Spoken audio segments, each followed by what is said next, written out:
So what's on the agenda for today? First, we're going to be discussing what are the current economic headwinds that are facing marketing teams. Next, we'll discuss how we've developed a solution internally to help solve for this.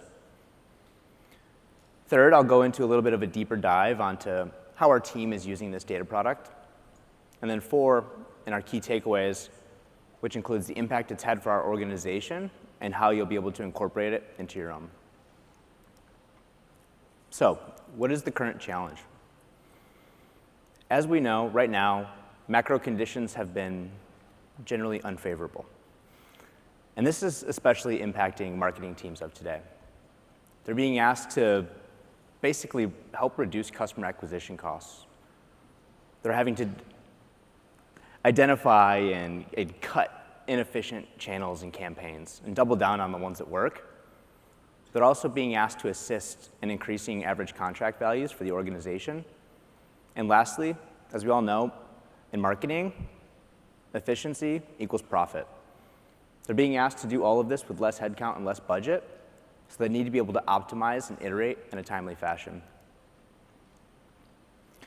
I'm sure these questions feel familiar to a lot of you, and for 12 months ago, these were really familiar to us as well. And so at the time, this felt very inefficient. Our data, our operations teams were having to answer these questions for our stakeholders. We always figured these are the types of questions they should be able to answer on their own, and so we had to solve for this. And our solution for that was our Campaign 360 dashboard. Our Campaign 360 is a single dashboard that allows you to analyze paid media, organic social, email, web, marketing automation, pipeline, product usage behavior, all within a single dashboard. It's designed to be incredibly easy to use, intuitive, so that every member of the marketing team can effectively use this and get value from it. And what does this solution solve for our team? Well, our three goals were, first and foremost, we needed to improve the accuracy and consistency of our measurement reporting. Second is we needed to empower our marketing team to use this data product, to be more in tune with the data, and to own reporting on their own. And third, we wanted to reduce the dependency on our data and ops teams so that we could focus on building new data products that solve for this exact same use case, or different use cases, but in the same capacity. So I'm going to take you through how the marketing team uses this. And this is going to be a little bit of a deeper dive into the dashboard itself, but specifically in what we would consider a typical analysis flow. So let's start really simple. We're going to start high level, work our way down. In this dashboard, someone might ask, how many campaigns have I run last quarter? And while this seems like a simple question, I bet if you asked a lot of campaign managers at organizations, they might not know. So at the top of the dashboard, we have a brief campaign overview. You can filter to the campaign owner name in the dashboard, see how many tables are in that, or how many rows are in that table, and you get your answer. Jackie ran 47 campaigns last quarter, which, first of all, I don't know when Jackie sleeps. That's a ridiculous amount of campaigns. But she now knows. So now we can go a layer deeper. Say we want to focus in on some of the KPIs around all those campaigns, all 47 campaigns Jackie ran. She can ask questions like, how many contacts have engaged with these campaigns? Or how many trials and pipeline opportunities have I generated last quarter? So high-level KPIs. Jackie's able to scroll through the dashboard, go to particular sections that have, say, pipeline or cloud reporting stats, and she can get these KPIs right off the bat. Jackie engaged with 6,700 contacts through her campaigns, 2,200 of which were new. We can see they resulted in over 500 DBT Cloud trial accounts. And in the pipeline, generated 27 opportunities, 11 of which are still open today, and 2 were closed won. So that's pretty good. But how do we know if it's good? Which of these campaigns were most effective at driving those KPIs? So we're going to go another layer deeper, just like Jackie would in her day-to-day. Which of these campaigns helped drive those numbers? That's a question she'd probably ask in her flow. So now we can put those campaigns up against one another, layer in those KPIs, and now Jackie has an easy way to see, oh, if I scroll to the top here, sort by source pre-pipeline, I can see that the 0 to DBT webinar on May 25th actually drove 5 pre-pipeline opportunities. So now she can stack rank these campaigns against one another, benchmark them against themselves, and say, which one was most effective? But we got to go deeper.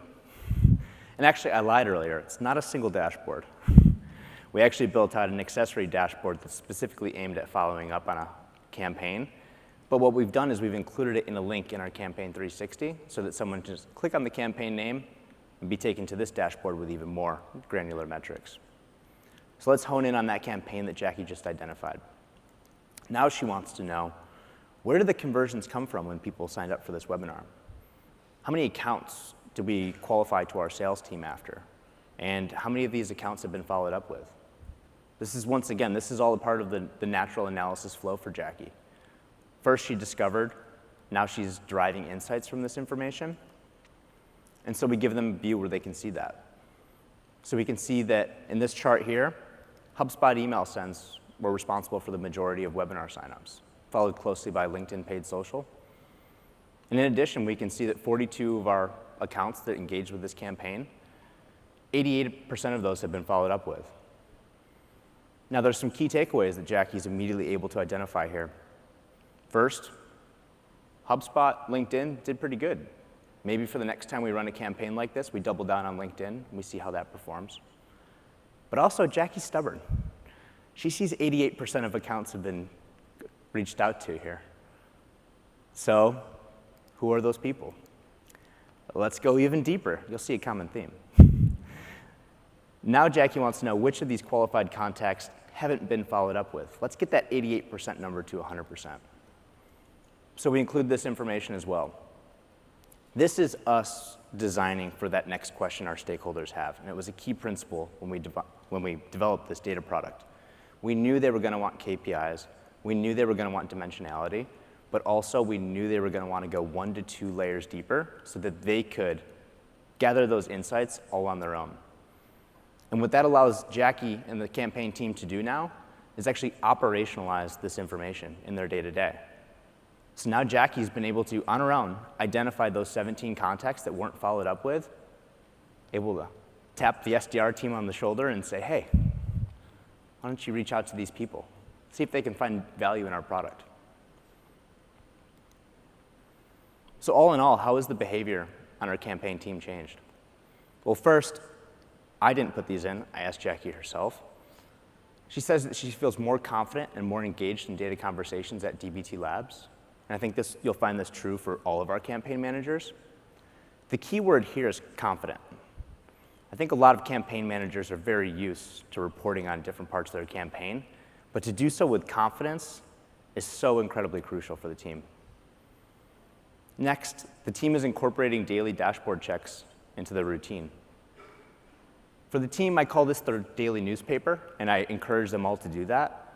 I'm a big proponent of, if you go through, even if you don't have intention for what you might find in the dashboard, just being in there, looking at the information, being in tune with it, you'll naturally find benchmarks, trends, et cetera, that you're able to make these decisions on a daily basis.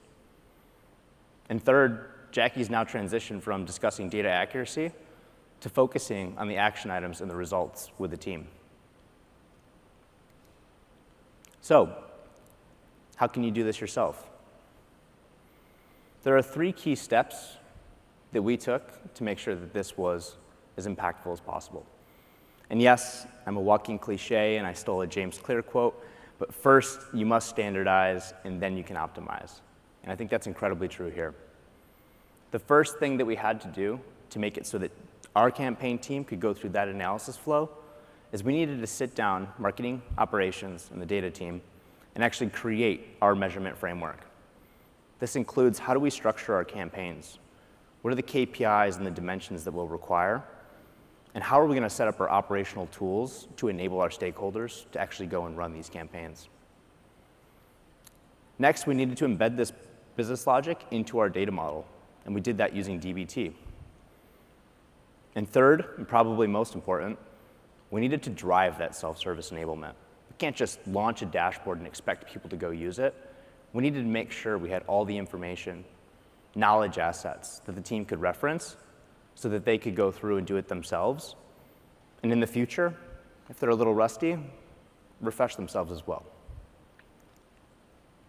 So in DBT, we leverage some very specific features to make this possible.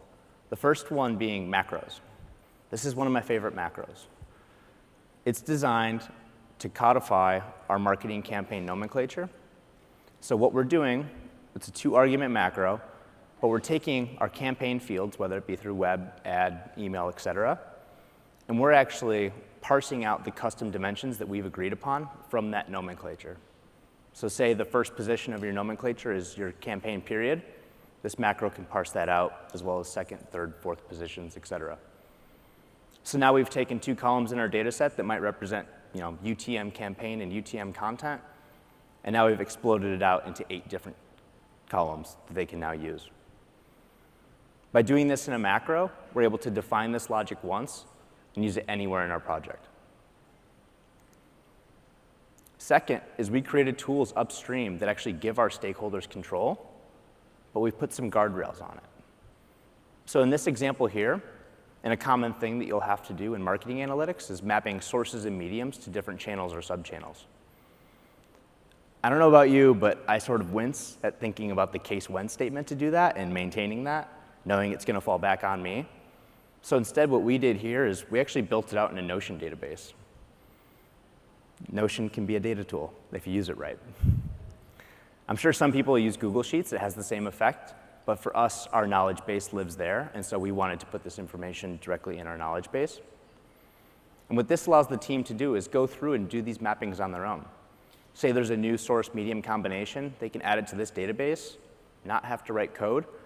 It will pull through into our data model because we bring Notion into our warehouse, and then all downstream data can be updated to represent the rules they put in place. This allows us to maintain a single input and to encourage collaboration with our marketing stakeholders. But we put some data tests on top to make sure they don't put the same thing in twice or adjust the mappings. So we do have some guardrails in place. Next, we leverage packages. Packages like ad reporting, organic social posts, and HubSpot email sends got us nearly 80% of the way there in this process. We were able to add business logic to the tail end of these models, like in this example here for fact HubSpot email sends. We could mix in the parent campaign name. We could align statuses with our Salesforce campaign member statuses. And we can build all of that in just one model off the tail end. But everything upstream, the fine folks at Fivetran did for us. Then we bring it all together. So within our DAG, you can clearly see that we aggregate all of our campaign information into a single model. This is, as I mentioned earlier, organic, social, ad performance, email sends, et cetera, all building into a centralized campaign and parent campaign mapping model. And then we can build exposures onto the tail ends of these models so that we can view documentation for the exposure, control DBT runs, and then easily see the lineage for that exposure in and of itself. We wrote documentation alongside our DBT models and columns in a way that our stakeholders can understand. This information is explicitly written for our stakeholders, not for data team members. They can read a DAG, but for our stakeholders, when they want to see this model and what it does, or this column and what it does, we tried to tailor documentation in that way. I know it's a little hard to see in the example here, but you can see a parent campaign start date in our marketing campaign mappings model. This has information in there on how to utilize this date filter. You should use this if you're trying to do that. That way, there's no miscommunication on exactly what they're doing. And then we embedded dashboard status tiles into our product.